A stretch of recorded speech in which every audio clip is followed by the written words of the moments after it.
Welcome to Last in Line podcast, where we are highlighting, showcasing, and spotlighting great leaders of faith who have overcome adversity, cultivated resilience, and served others in a significant capacity.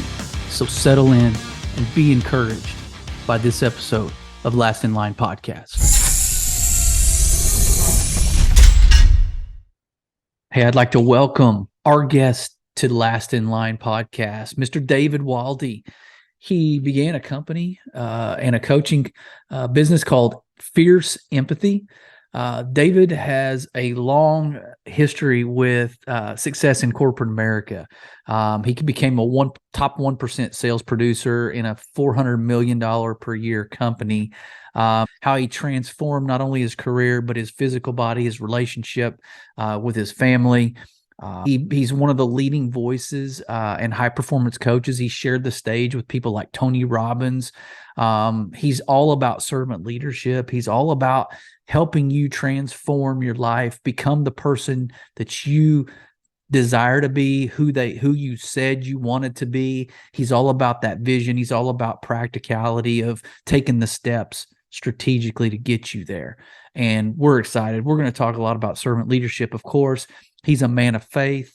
We're going to talk about his journey there and just some of the highs and lows. You know, what was his rock bottom? We're going to find out just exactly what is entailed in his leadership model, his coaching model of Fierce Empathy. So before I give it all away, help me welcome Mr. David Waldy to Last in Line podcast.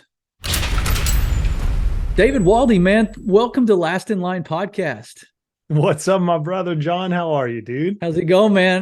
Glad we got to meet. Glad we got to connect. Glad you agreed. I know you're busy doing coaching, and glad you kind of carved out some margin in your day for us. My audience is in for a treat. I've been looking at your website. I've listened to a couple of your interviews you've done, and man, you've got a journey to talk about, and man, your heart comes through in the way that you speak, and so. What I saw was a servant leader, which kind of lines up perfectly with Last in Line. So I will ask you, a couple off the cuff questions that I didn't even prepare you for before we got on here. They're not too deep. They're not too deep. But first of all, I got a question from an interview I heard you do. Are you a coffee snob? I hear. I am a coffee snob. So in a former life, I've worked for 3 different coffee companies. I have an obsession with coffee. I do primarily take it black. But I will say over the last 6 to 12 months, I started introducing grass-fed butter or Amish butter into my coffee, like a little pat every single morning. Cool. It kind of comes from the concept of people maybe heard of bulletproof coffee, which is usually like MCT oil and the butter. And man, the thing for me about coffee, number one, I just enjoy the taste, but more than anything, I enjoy coffee being shared. It's one of those things that I think for a lot of people, they like going to bars and drinking and stuff. I'm like, I don't need all that. Like, give me a cup of coffee. Let's go sit down in a cafe. Let's get real. Or, let's go sit on the front porch. I've got a beautiful front porch swing that overlooks a big pond. And one of my favorite things to do is just sit out there with my wife and kids, just drinking coffee and living life. That's good, man. You're preaching to the choir, buddy. You're preaching to the choir. Welcome to my home. Have a seat. Have a cup of coffee. I drink it all day long, and I love it black. And kind of got my wife drinking it black a couple years ago, which I was shocked. But yeah, we're a big coffee family. So you're right at home, man. I love it. Here's one more. So 100 years from now, people are scratching through the land here and wherever you live, and they happen upon a time capsule that you buried. What's going to be in it that is evidence of your contributions to the world, your evidence that you were here doing good work, just something that would say, this is David Waldy, this is what he was about? It'd probably be a very simple piece of paper. It says,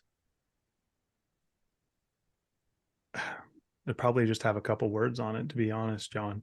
I think the words would probably say something along the lines of, Jesus really loves you, and choose each day to live with fierce empathy.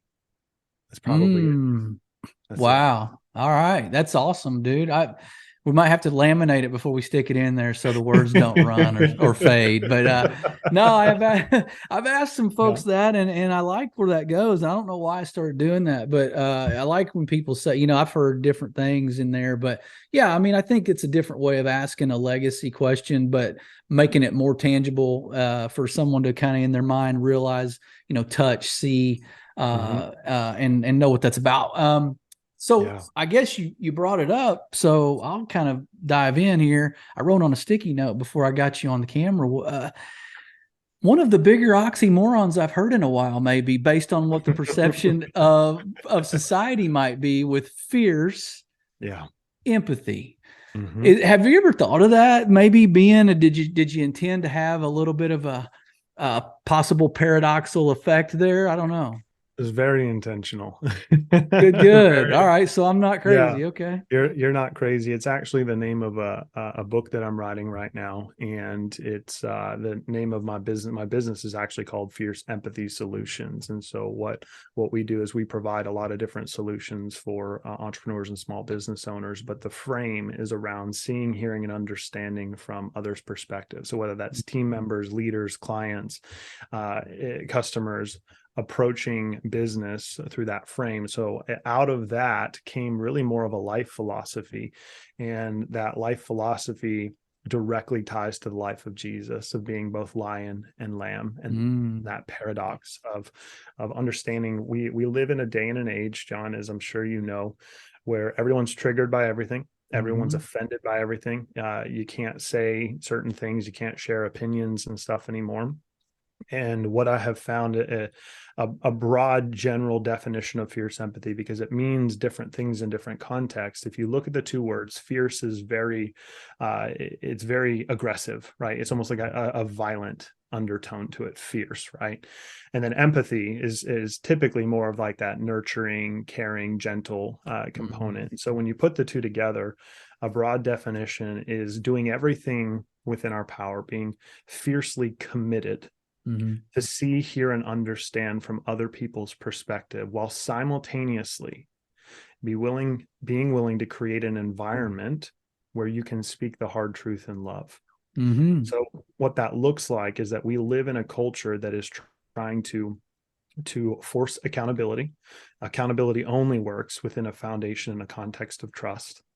And we have a bunch of people that are getting offended and triggered and excessively annoyed and frustrated and overwhelmed because they're not taking the time to try and see, hear, and understand from other people's perspectives, while holding on to what we believe, saying, I know what I believe and I'm going to be confident in that, but I'm also going to be flexible enough to have a conversation and let love flow through me in the relationships of people that have different opinions, that see the world differently, that approach life differently. Because how in the world am I ever going to have the opportunity to help them or love them or serve them and for them to experience Jesus in my life if I'm constantly so close-minded and entrenched to not even be willing to be empathetic towards another person and try, like being fiercely committed to not just step into their shoes. We talk about empathy a lot, of like, well, put yourself in their shoes. That doesn't always work. It's not about putting yourself in their shoes. It's trying to actually see from their perspective and considering their background and their upbringing and their context and their family life and their financial situation. Because when we do that, how we approach people and interact with people is significantly different. It is. It is. I like that, because as men, I think we get into this trap of dichotomy where we think we got to be one or the other, and one's weakness and one's strength. And I feel like they're mutually inclusive. And as long, the same as, like you mentioned, Jesus was 100% of the lion, 100% lamb. He wasn't 50-50. He wasn't 70-30. Like it was all of each. And so, no, I like that. I mean, that's really kind of a cool play on words ish. Well, you mentioned getting to know people's background and kind of understanding where they come from. So help our audience empathize with you a little bit in the regard of where'd you come from, man? Like, give us a little bit of maybe your home life, maybe your faith journey, maybe man, Yeah. I know there's some rock bottom in your life, in your story. Maybe take us there so that we can appreciate kind of who you become. Yeah. So, and I love that you said become. That's one of my kind of mantras, is never stop becoming. And Mm, so this whole journey started in a little tiny town outside of Topeka, Kansas. I am a Midwestern farm boy, born and raised. My dad was a veterinarian, mom was a teacher, and my childhood was very much, for anyone that's ever seen the Andy Griffith Show, I was basically Opie Taylor's. Like, give me a fishing pole and a nice. BB gun, I'm headed to the woods. I'm gonna Nice. go just on an adventure. And so I was very fortunate to have grown up on, my grandparents had about 70 acres of property. And so we lived on five, my cousins lived on five, they lived on five, and then we all kind of shared the interim. And so I grew up with a beautiful childhood, just spent outdoors, hardworking, middle class family. Like I said, dad was a veterinarian, mom was a teacher. I was blessed that my mom was a teacher at the school that I went to. So I got a private education up until my senior year of high school, and very traditional, conservative, evangelical Christian family. And the challenging thing is that as a kid, as I'm sure most of us, you're not really aware of what's going on in your family and among your mom and dad and life and everything. You're just a kid, right? You're Yeah. just growing Yeah. up. And so right before I turned 14, my parents decided to tell me and my sister, I've got a younger sister about 5 years younger than me, hey, we're moving to Florida. I'm like, what? We're moving Yeah. to Florida. And they sold us on being close to Mickey Mouse, of course, in Disney World. And Sure. so we uprooted from Kansas, moved to Florida, and it was culture shock for me, man. I growing up in Kansas farm country, to where this tiny little subdivision where I could basically stick my hand out my window and touch my neighbor. It was a completely different world, especially in Mm-hmm. those formative years of trying to transition out of, like, you're a kid into a teenager. You're definitely not a man yet, but you're trying to figure out who you are. Mm-hmm. And there was a series of events and things that happened that were extraordinarily painful for me during that season. My parents separated for the first time, and so I felt like there was a season where I lost my dad, and Mm-hmm. he ended up moving out. Then there was a man who kind of stepped into a fatherhood role for me, that was a pastor at my church. And at the time, I mean, you don't realize this when you're a kid, but he ended up sexually abusing me, and was in a situation that was very, very, very challenging. Um, and it was scary too, because he was like a father figure to me, if Mm-hmm. that makes sense. And so there's this whole series of events that happen where I feel like I lose my childhood growing up. We move to this place I've never been before. I feel like I lose my dad, and then the father figure that steps in takes advantage of me.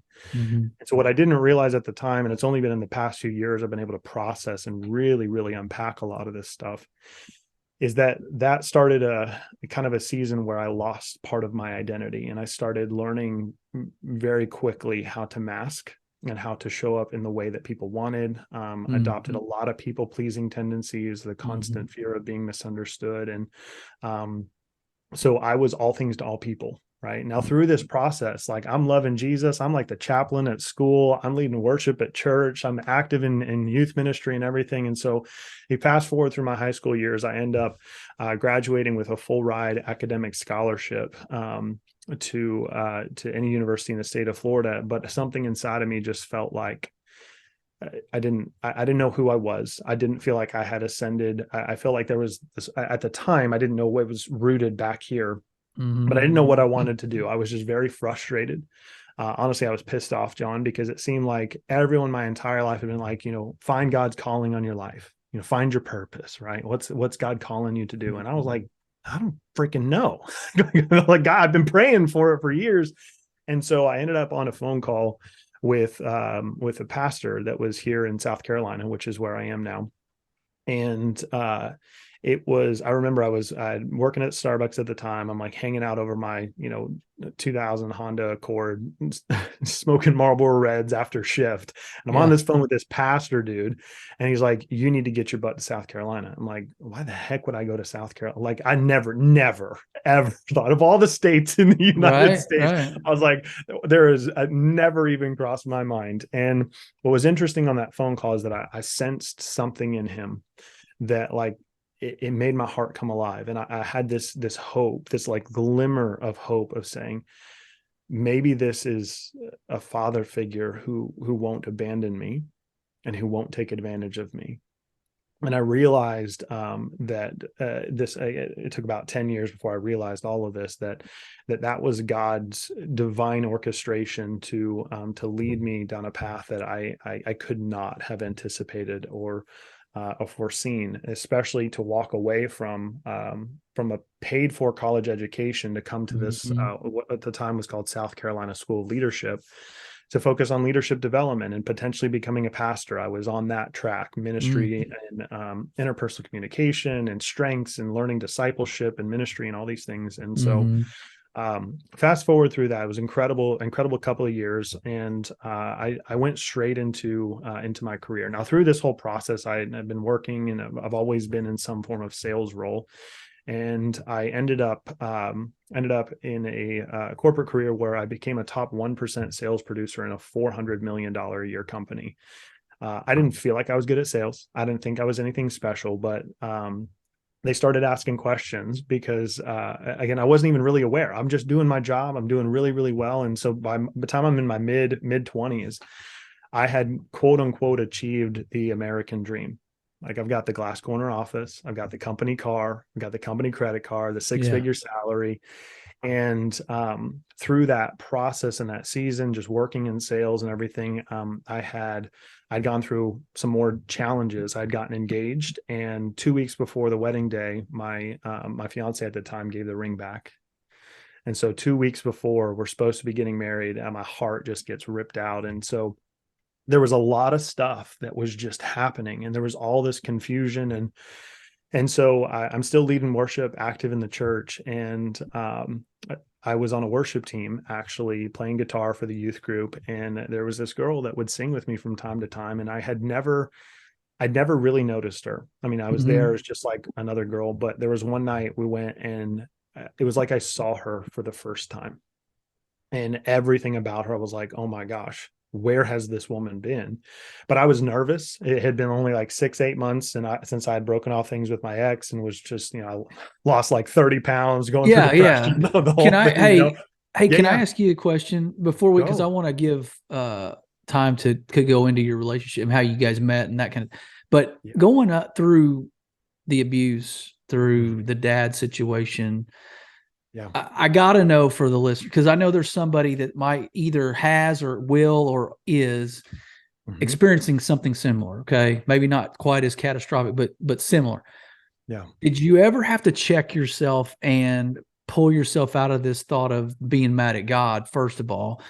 Second of all, the guy in South Carolina obviously became sort of a mentor, but coming up Mhm. through those hardest times, Yeah. man, your view of leadership had to have been in the toilet. Like you had Oh. to have kind of been like, screw this. Like I am not going to be that way. I'm going to go get mine. I'm going to take care of me. I'm going to, that kind of servant leadership was way out of your vocabulary.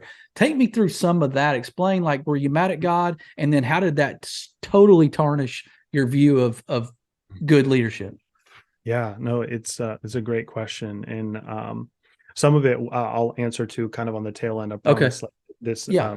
there's purpose in this, but to Yeah. answer just kind of briefly for anyone that's listening, yes, I didn't realize that a part of me at that time, I basically completely shut off.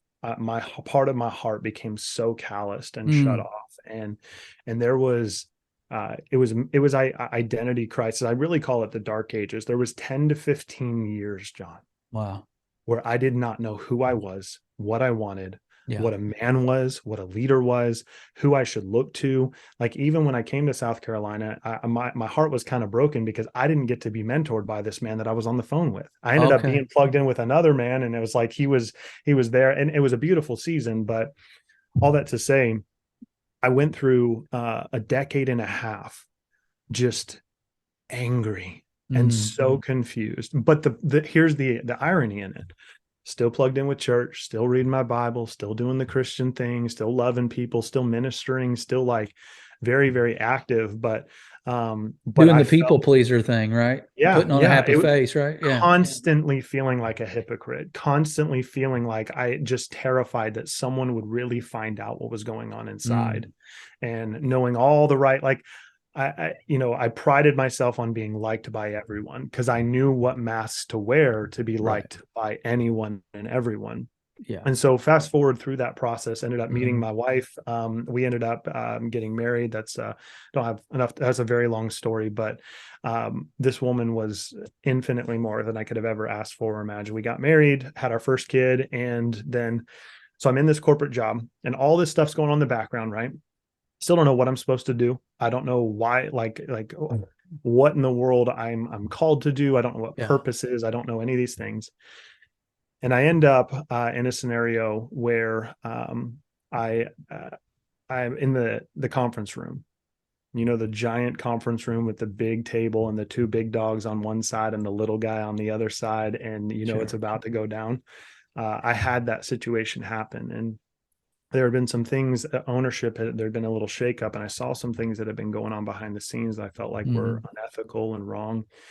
And I through this season, and I can only attribute this to God. I was obsessively reading. I'm listening to podcasts. I'm working on personal development, personal growth. I'm taking all the strengths test and listening to EntreLeadership. And I'm, following Tony Robbins. And I'm reading every single book by Brian Buffini and Patrick Lencioni. And you've got John Maxwell. And like, I'm trying to learn all these things because I'm grasping for any form of like, what's an okay path?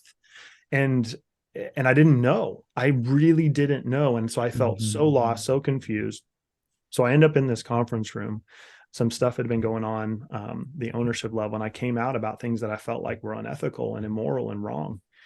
And they proceeded to just berate me, like cursing at me, telling me that my team was worthless, that I was trying to like drive a wedge and destroy the company and take over and all these things. And um, they looked at me and said, the only reason that you are still here is because we don't have someone to replace you right now, and you're too much of a financial asset for this company. Now I'm 20, I don't know, 26, maybe 27, young, right? I mean, I'm not that old yet, but Sure. Yeah. at the Yeah. time, um, I have a fairly new wife, a brand new baby.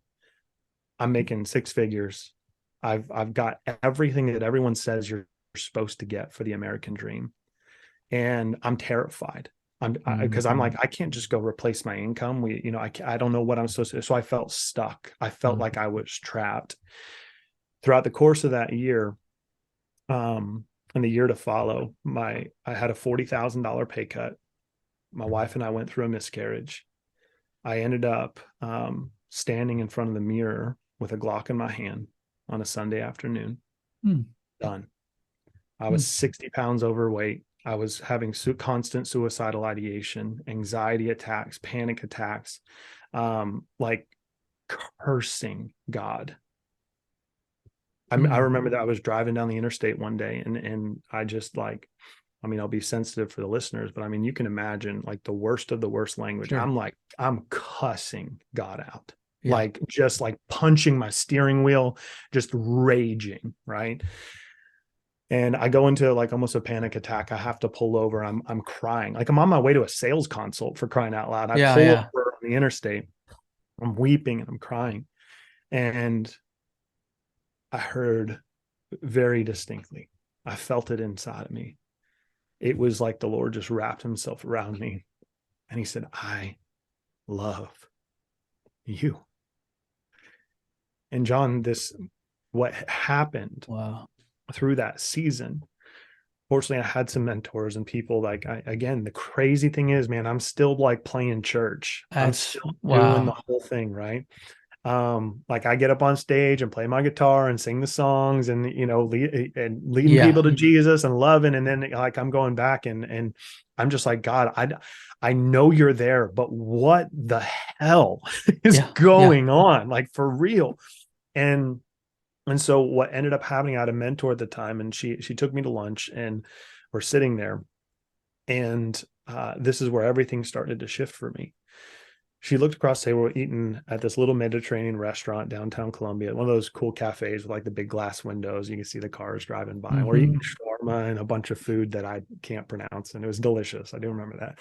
She looks at me and she says, "David, who do you want to become?" And now that doesn't sound like a revolutionary question or anything Right. like that, but for some reason in that moment, it struck me in a way that I had never seen that question before. I'd always heard like, "What do you want to do?" Like we hear like, "What do you want to be when you grow up?" or "What do you want to Yeah. do?" But she said, "Who do you want to become?"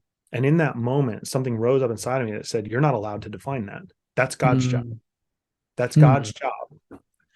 But I had spent the entirety of my life, John, desperately pleading and begging God to show me what is my freaking calling. What am I Mm. here to do? And you get angry because you look at all your friends and it's like, "Oh, I'm going to go be a doctor. I'm going to join the Peace Corps. I'm going to pursue this. I'm going to do this." And I'm like, I don't know what I'm supposed to do. I don't even Right. know and so this set in motion this realization, because she approached me, and as we're working through some of the stuff, she had come to me and was taking me through a coaching program she was building out for a Fortune 100 company actually at the time. And she had said, "David, this is a $300,000 coaching program."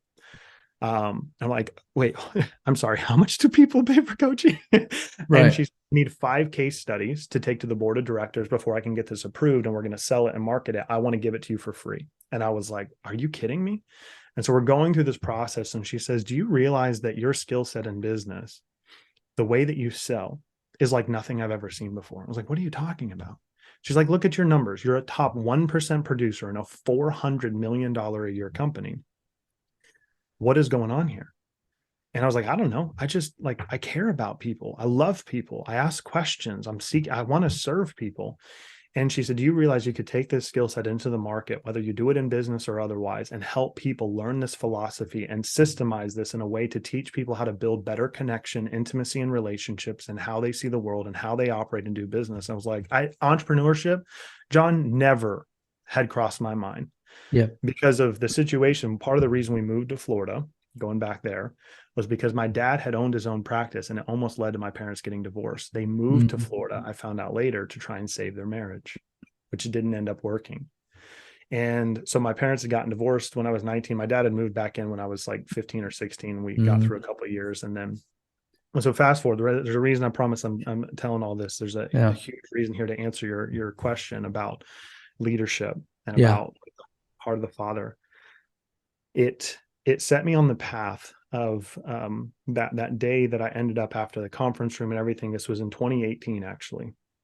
I'm standing there in the bathroom looking in the mirror, and I'm holding a Glock in my hand. I've got a baby, I've got a wife, and I don't remember where they were at the time. They weren't at home, and I'm done. I'm done. Hmm. It's game over. I Hmm. can't live like this anymore. I hate the man that I see in the mirror. I don't even know the man that I see in the mirror. I hate him. And I hear what I feel like was the voice of God again, very, very clearly. And he said, "You get to decide, you get to commit, you get to become.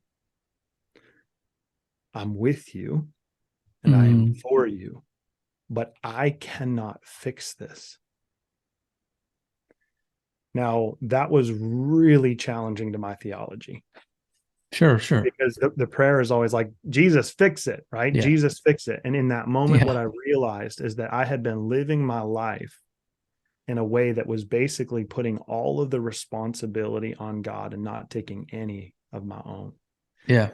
And that set in motion this process of not only transitioning over, transitioning out of the corporate world, building my own businesses and becoming an entrepreneur. But more importantly than that, that is when I started to reclaim my identity.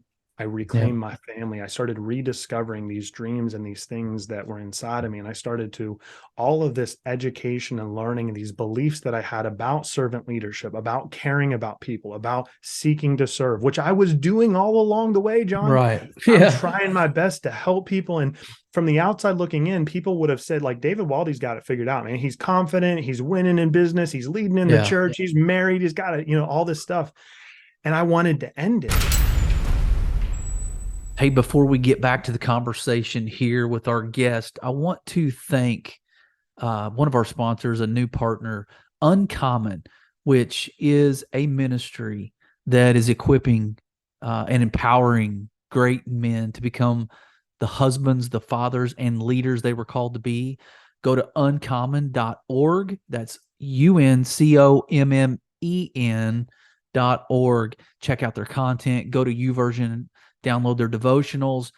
Great team, great people, great men, and they're out there for you. They're out there with great content, and they're out there to encourage us to be the men we were called to be. So I want to thank TJ and his team at Uncommon.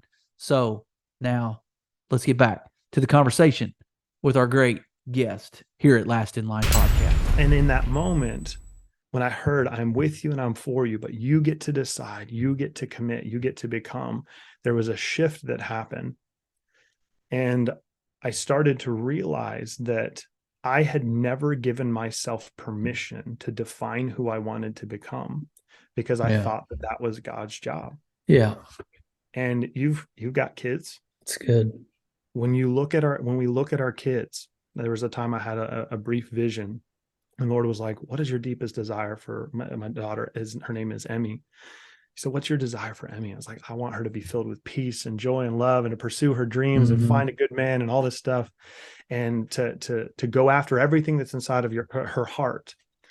And I heard God say, he's like, why is it so hard for you to believe that I want the same for you? Yeah. Wow.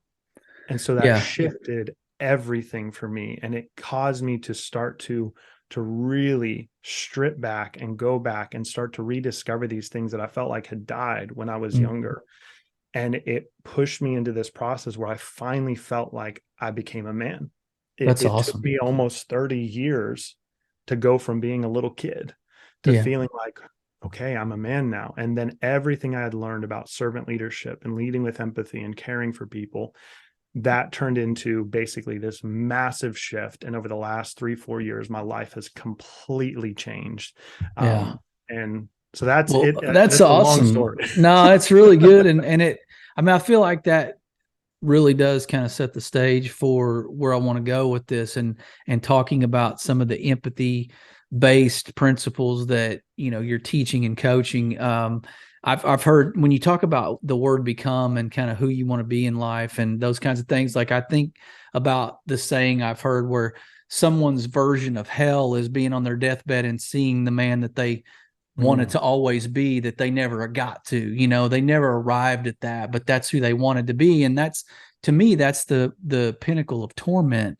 So, you obviously broke through some of those walls and finally got free and felt like you didn't have to necessarily put on a happy face. You felt empowered because now you're thinking, okay, this whole, God wasn't telling me I didn't have any say in the matter. He was just saying, take a step and then I got you along the way, but you do have some responsibilities just like we all do.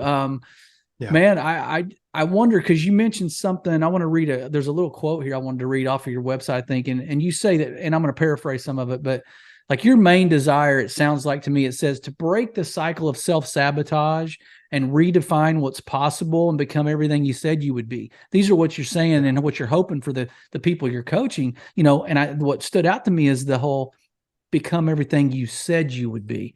So whether they physically, verbally articulated that, or they thought in their mind, this is who I plan to be, like you're helping people understand that is possible. And what are ways that we self-sabotage? Give me a couple ideas of what that looks like.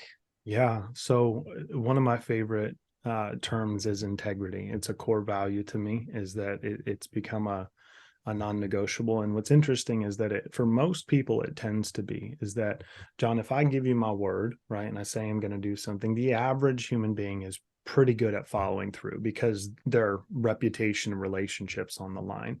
Mm-hmm. The interesting thing about that is that that's only one side of integrity. Yeah. The other side of integrity that we often overlook, which is where self-sabotage comes in, is our word to ourselves, which we break over and Mm-hmm. over and over again. We say we're going to be this kind of father. We say we're going to be this kind of husband. We say we're going to be this kind of leader and do all these different types of things. We say we're going to get up and not snooze anymore. We're going to get to the gym. We say we're going to stop drinking. We say we're going to stop smoking. We say we're going to Mm-hmm. never look at those pictures again. We say all these things. But if you and I are in a relationship, John, and I keep telling you the same thing over and over again, but I keep breaking that trust over and over and over again, are you going to have any respect for me? Nope. Not at all. Nope. You're not going to trust me. You're not going to have any respect for me.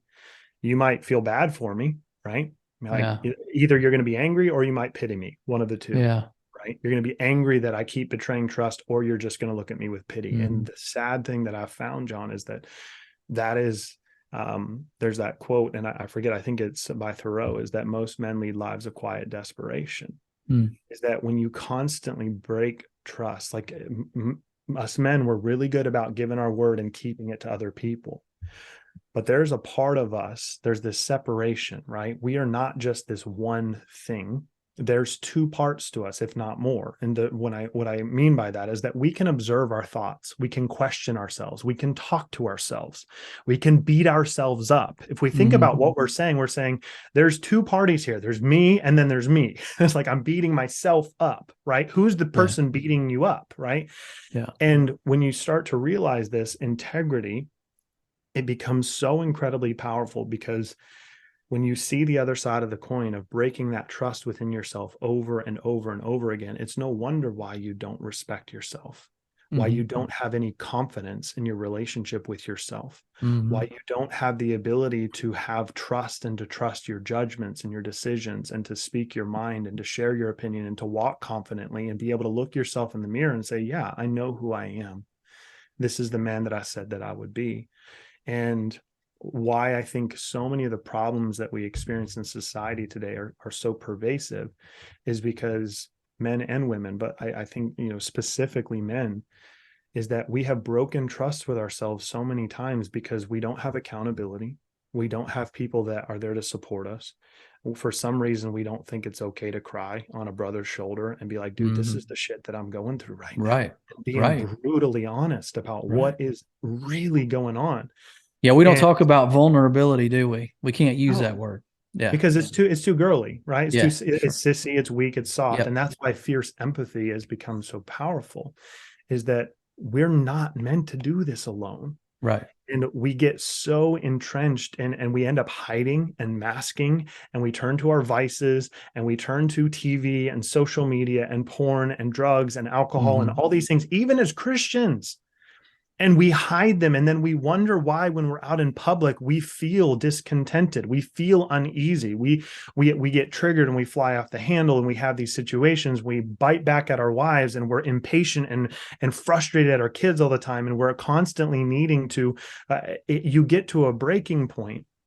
And what I found it all boils down to is it's this self-sabotage, is that Mm-hmm. we haven't recognized that when you define the man that you want to become, that is in alignment with who the Father actually says you are, Right. not just accepting it. Yeah, I accept that I'm a son of God. I Mm-hmm. accept that, like, I'm an heir to the kingdom. I accept Yeah. that, like, I've been forgiven. I accept that I've, dead and born again.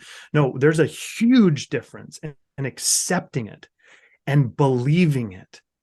And when you Yeah. can start to really believe it and you say, Father, like, is this really how you see me? And that's one thing I'd challenge everyone. The best exercise, a very practical exercise for anyone to do, is take literally 30 days, ask this one question every morning or before you go to bed, and just sit with a journal and say, God, how do you see me?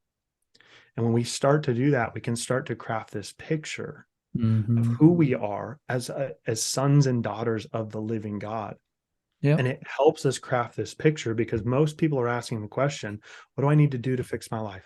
What do I need to do to fix my marriage? What do I need to do to fix my job? What do I need to do to fix my Yeah. health?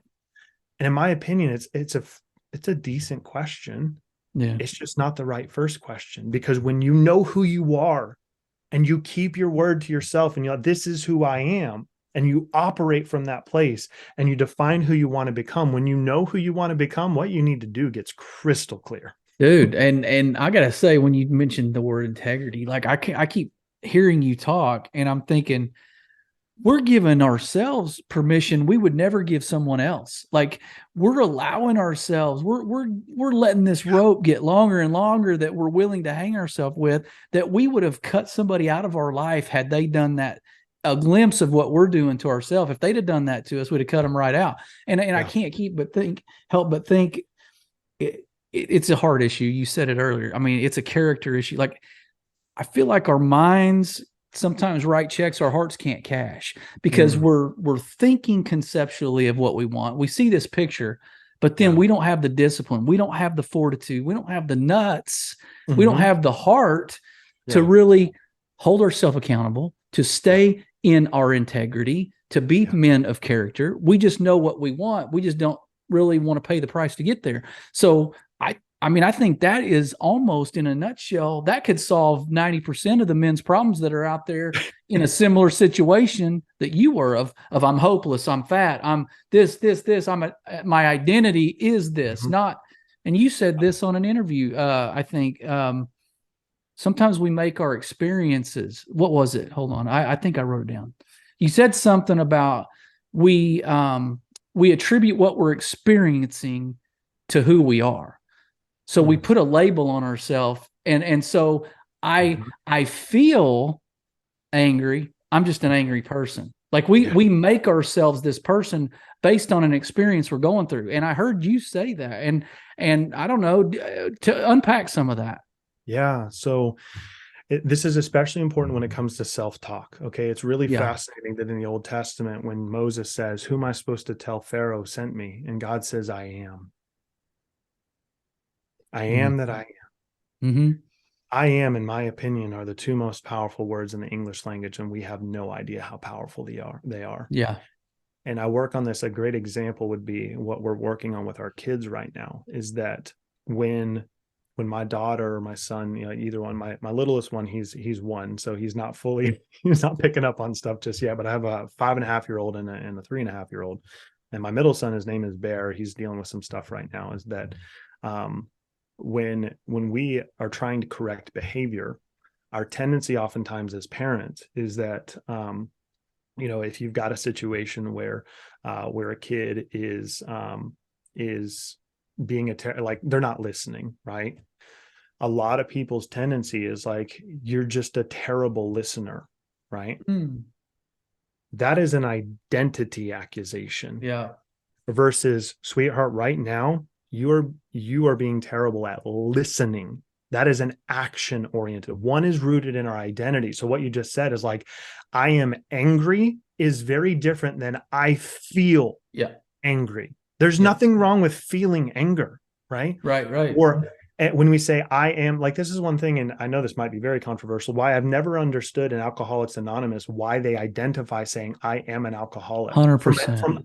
From a psychological perspective, you are reinforcing, and we won't go too far into the neuroscience, but you are reinforcing your subconscious mind. This is my identity. This is my identity. This is my identity. I am. Becomes a neural pathway, right? That's harder to break. Yeah. It's a new neural pathway that is literally, we can change our brains by the conditioning, the language that we use, because every bit of our language has a frequency to it. And they've done, that's a whole nother conversation. Sure.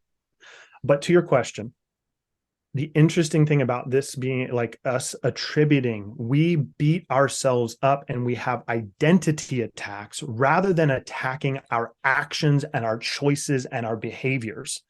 That is a core difference. It's not saying like you are a terrible father. That's what we'll sometimes tell us, like, I'm a terrible father. That's no, Yeah. I'm sorry. That's BS. You're not a terrible father, Right. because that's not who you were created to be. That's not the core of your identity. You might be acting like a terrible father right now, because we Mm-hmm. all have those moments. Mm-hmm. But it's the actions when we can start to change our language. But here's kind of the linchpin to all of this, John. We talked about vulnerability a little bit earlier, and most men are terrified of vulnerability. Mm-hmm. I'm going to ask you a question. Can you give me a single example of courage that does not simultaneously require being vulnerable?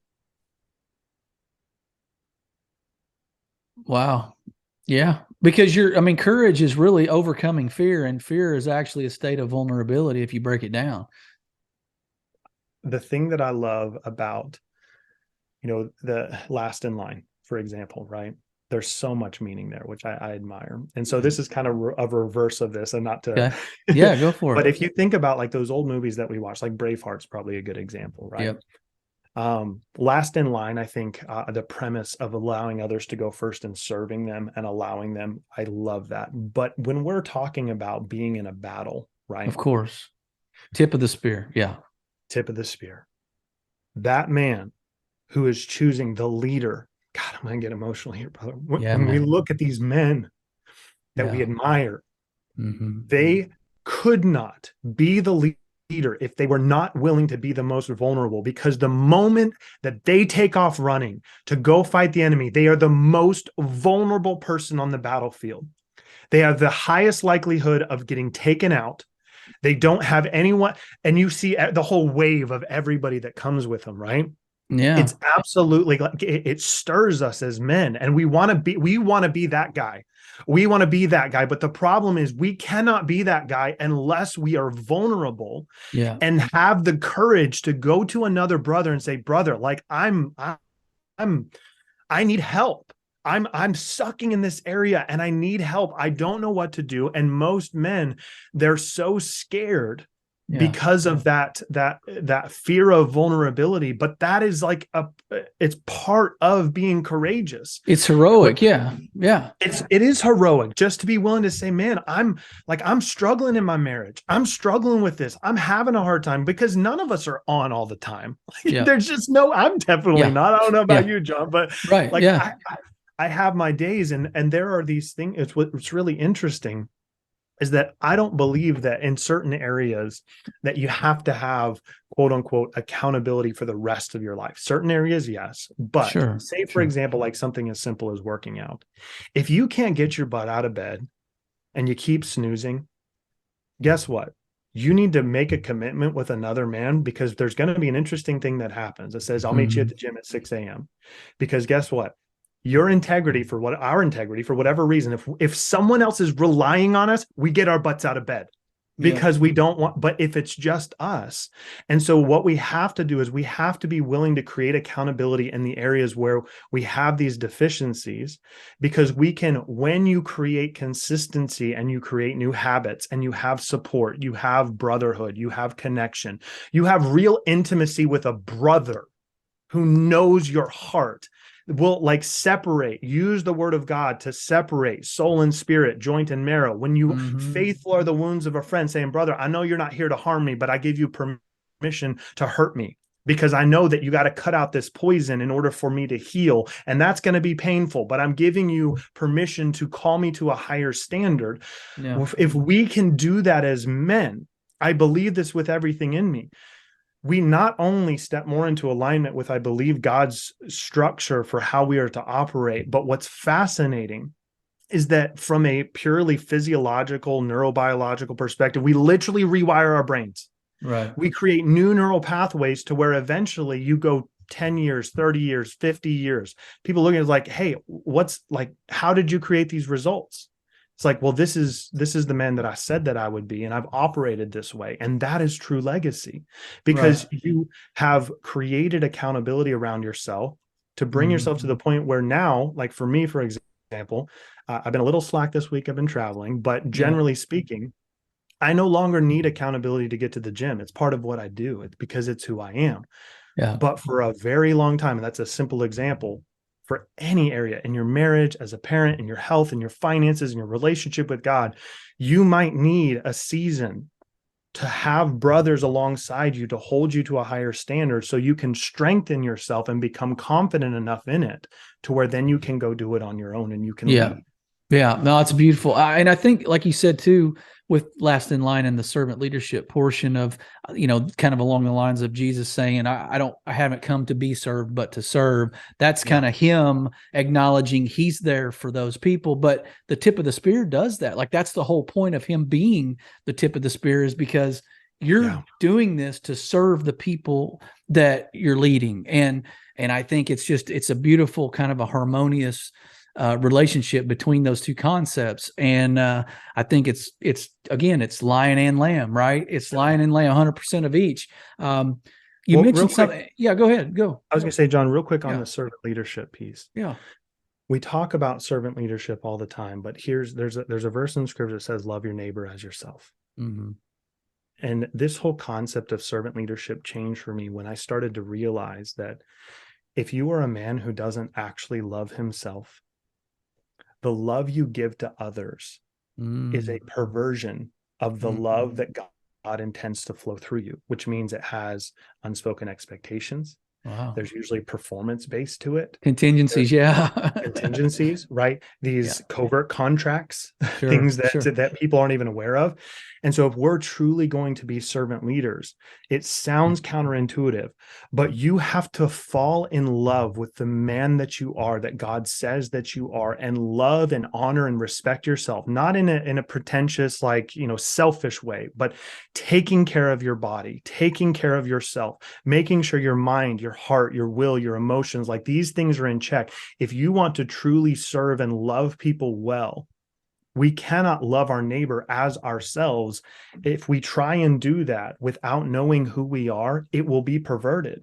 And so part of our work is starting within so that we're equipped to serve and lead from the right place rather than with all these contingency things that we have when you see a lot of times some servant leaders. Yeah, 1,000%. And for a very, very shallow, simplistic example, the reason that they tell you in the airplane to put your mask on first, you can't help somebody if you're passed out. So, like, to your point, if you are, you've mislabeled yourself, or you're insecure to a point of debilitating socially and relationally, how are you going to be that for somebody? I mean, how are you going to be good for somebody else? How are you going to teach your kids how to love somebody if you can't love you? And this isn't a Dr. Phil show at all, but like, you do have to, and all it is agreeing with God. Yeah. That's all we're doing at the surface level. Like, we're not loving ourselves, finger quotes. Like, we're agreeing that God says, dude, you're a conqueror. I made you. You're in my image. You can do this. You are more than that.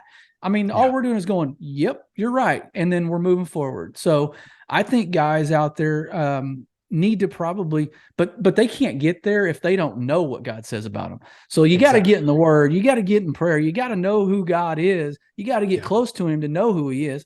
So, I mean, that's the basic starting point. But man, I know we're up against time.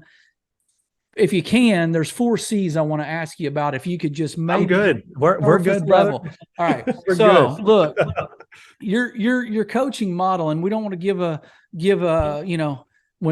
cow away or give the milk away and make people not buy the cow, whatever that is. You're a Kansas boy. You know what I meant.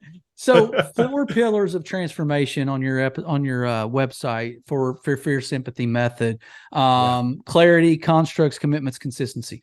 All right. I'm going to ask you to do the impossible, but encapsulate those 4 into 3 or 4 minutes maybe, and then just kind of dissect some of that. Yeah.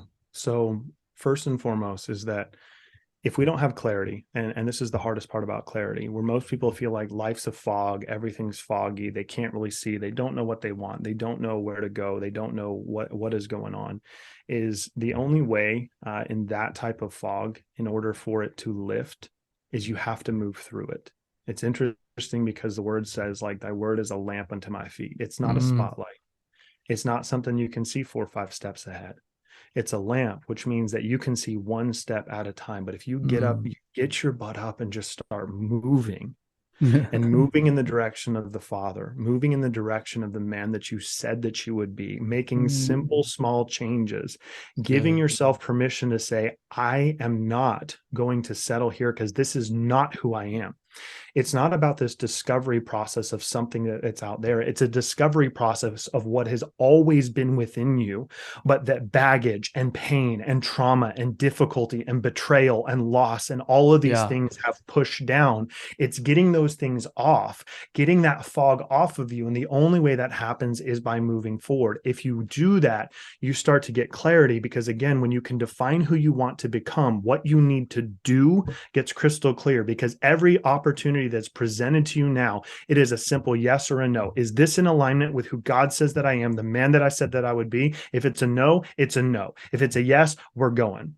When you start to do that, you can start to redefine and understand the belief systems that are underlying what every single one of our actions, our behaviors, our choices, all of these things originate from beliefs. So our beliefs lead to our thoughts lead to our feelings, and our feelings lead to our actions.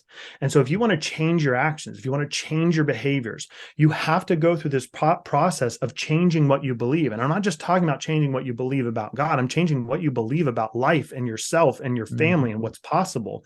When you do that, you start to become more in tune with your emotions and your feelings, because feelings are oftentimes just they're something that is triggered by stimulus, right? So somebody says something, a song, a smell, your wife does something, your kids do something, you have a feeling. When you can learn to master those feelings, and instead of them mastering you, you can start to adjust your thinking patterns and how you see the world. And you can stop and say, wait a minute, okay, is this useful? Like, what's useful about this and what's not useful about this? I'm feeling like angry right now. Why am I feeling angry? What's the thought? What's the story that I'm telling myself? And you start to really change the constructs, really, and how we've constructed our paradigm. When you do that, then you can start to actually make commitments to new things, saying, these choices I'm making, these are going to be my habits. These are going to be my routines. I'm going to say yes to this. I'm going to say no to this. I know what my boundaries are. I know what I need to do to come into alignment with the higher mission, this vision that is on my life, so that I can actively participate and co-labor with God and operating in integrity and responsibility and accountability. So we start making these new commitments first to ourselves, and then we can make commitments to others. Because if we don't align those choices, those habits and those things, and we change, again, going back through getting clarity, shifting our beliefs, you can't just try and change a habit. I'm sure you know this about habits, John. For anyone listening, you cannot just stop a habit. Like, that's not how it works. If you're going to, and I'll give a brief example here. If you're a farmer for 40 years, you get up, you get on your tractor, and you take the same road out to your field for 40 years, over time, you're going to develop these deep ruts. That's exactly what has happened to us in our habits, right? And our habits are the things that we just do by default, and you don't even think about them. They're just a part of who you are. The interesting thing about a habit, though, is that you cannot just stop it. You have to replace it. And the only way that you can replace it, like the most recent research has indicated, it takes somewhere between 21 and 90 days of consistently doing what we don't feel like doing for us to rewire our brain and create a new neural pathway. But this only works when it's conjoined with self-care and rest. If we don't rest and take care of our sleep and take care of ourselves, it can take us a year and a half to create a new neural pathway, which is the habit. A year and a half if you're not resting and taking care of yourself. But when these commitments come up, it's like, I'm committing to not eat this anymore. I'm committing to not be, drink alcohol anymore. I'm committing to date my wife once a week. I'm committing to take my kids on this trip. I'm committing to showing up in this way as a leader, as an entrepreneur, whatever you are. You start making these commitments, and you have to be willing to do what you don't feel like doing for long enough that you rewire your brain. And the farmer analogy here is that it takes a 1% turn.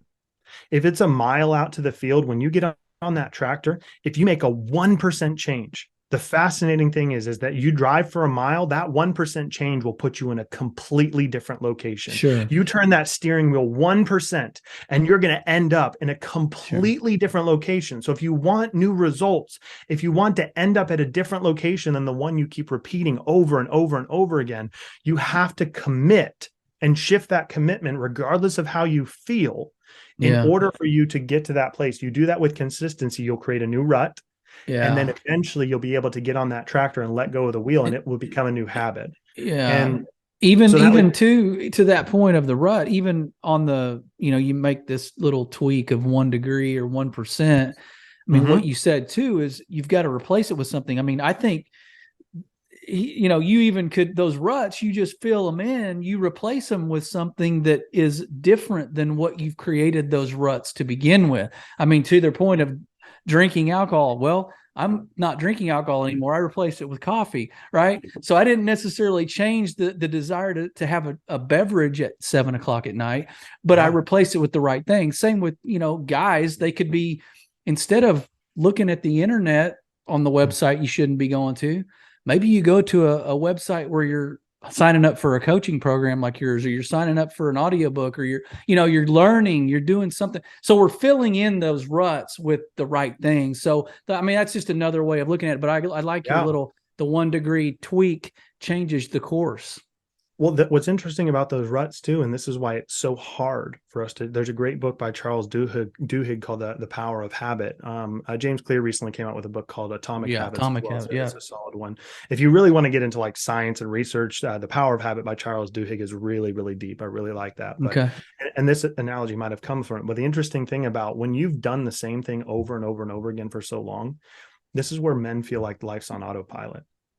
Because that farmer, once he gets on the road, he doesn't even have to hold onto the steering wheel anymore, because those ruts are so deep, the tractor just goes. That's right. But when you make that 1% correction, the ruts often are so deep, it's hard to get over that lip, right? If you imagine driving a car, it's hard to get you got to over be that intentional. lip. Yeah. You got to be very intentional. That's where consistency comes in. So is good. You have to consistently, every single day, make the decision. I decide so I can commit and become. I've made the decision. I am committed to the process, and this is the man that I am becoming. And so that is where we rededicate ourselves to the practices of discipline, of responsibility, looking for the accountability, and bringing people into our corner, because I cannot do it on my own. And I don't believe we were wired to be on our own. Yeah. And you look at every single scenario of an incredible leader, like even some of our, Jesus had 12. I don't know. I'm just right. saying. He's like, if Jesus needed 12, we probably should not be trying to do this on our own. That's right. That's right. Well, dude, it's been enjoyable. I appreciate you, man. I feel like I've known you for years, actually, but no, I appreciate this time and some of the expertise you've had, and some of the ways you did, you know, how transparent you were. I appreciate that. I know the listeners did too. So davidwaldy.com, correct? Yeah. And there's where else? real quick, Yeah. I was going to say, one of the best resources, this is 100% free for you or for anyone listening. I actually created a system to take people through a lot of what we just talked about today. It's called the Fierce Empathy Framework. It's 100% free. And there's two variations of it. One is called the Fierce Empathy Self-Coaching Framework. Okay. If you go to fierceempathyframework.com, so fierceempathyframework.com, there's a free download. It's a whole ebook. You can feel free to print it out, but it will take you step by step through the entire Fierce Empathy Framework. If you're serious about wanting to make any form of change in your life, that is a step-by-step process on how to do that in a really effective manner. And to date, I've had hundreds and hundreds of people that have gone through that process and experienced results, which is really encouraging to know that it's not just something that worked for me. It's something that you can apply in your own life. And like I said, it's free. There's like just a download button. You can go there. Cool. Cool. Well, when's the book? How far along are you? When are you? What are maybe a target date for release? So book right now is probably about 70 to 80% finished. So my goal is to have it wrapped up in like the next month or two, and then I've got to go into the editing process. So I'm looking hopefully at summer. I've got publisher lined up and everything like that, which I'm really excited about. But I'll tell you, this book has been in the works for the better part of 5 years. I'm on my fourth rewrite, actually, where I've Wow. written it and then thrown it in the trash. And I think a lot of that, John, was because I wasn't ready. I wasn't ready to say the things that I feel like need to be shared and need to be said. And it's how we can create more joy, more fulfillment, more connection in our lives. Because when we step into fierce empathy, when we know who we are, we're truly able to operate in a world where everything out there doesn't have to be okay for us to be okay. That's right. That's right. That's good. No, it's good. I love it. And it's been an honor to get to know you, man. And I hope we can stay in touch. Audience, you will have tons of resources in the show notes on how to reach out to David. He's very responsive. He's very humble, and he's very knowledgeable in this area. So guys, with that, he's been David Waldy. We've been Last in Line. Be blessed.